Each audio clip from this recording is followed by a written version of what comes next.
If you want a more naturalistic approach to your painting, simply blending your colors can get you there. Even though my painting here is dry, I can still blend because of all my excess paint I have left over after painting this.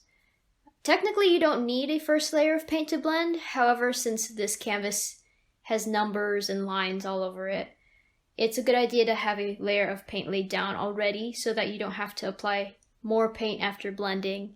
And especially since acrylic paint is transparent, it's just good to have a couple coats on there to cover up those outlines. When I'm blending, I like to use bigger brushes to cover more of the surface quickly, as acrylic dries pretty fast, and you only get a minute or so of blending time. So basically, you need a lot of wet paint on the surface in order to blend.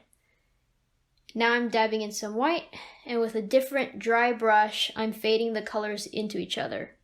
So for this cloud, I'm using 3 different brushes. I'm not even dunking them in the water when I'm switching to a different brush, and that's because since I'm switching every few seconds to a different brush, I don't want them in the water with the paint getting diluted when I'm just going to use it right away. Especially my dry brush, I don't want that to be wet at all, because that will, getting that wet will lose the blending effect that I'm looking for.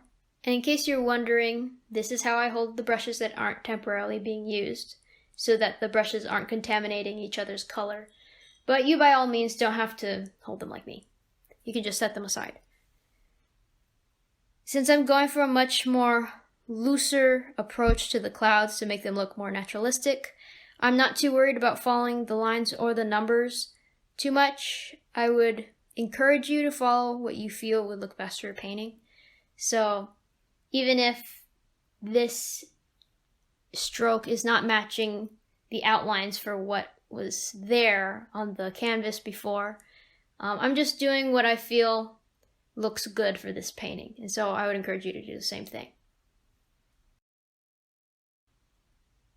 And there you have it, the final product. You've got the looser, softer clouds on the left and the original rigid looking clouds on the right. I would encourage you to paint whatever feels right for your painting. This blending technique can be used on any part of the painting, not just the clouds, and I hope you find this helpful.